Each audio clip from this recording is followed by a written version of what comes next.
Proprioceptive activity is activity that we receive in our sensory system. It's a proprioception system, and it's one of 3 hidden sensory systems inside us. So it's actually your self-body awareness. We receive that information through our own muscle and joints, so it gives us feedback.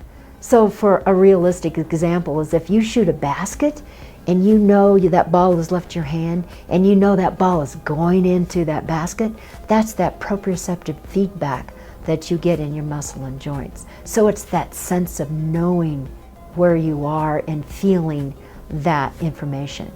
It's also very grounding and very calming. So the more intense the activity or weighted activity is, then the longer and the more impact that you're going to have on grounding and calming to help you stay focused. Anytime we move our body, we're tapping into that proprioceptive system.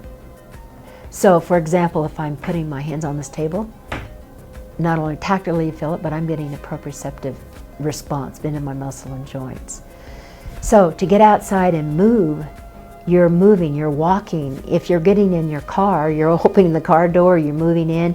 You're also just taking a pause to let your time move from avoidance.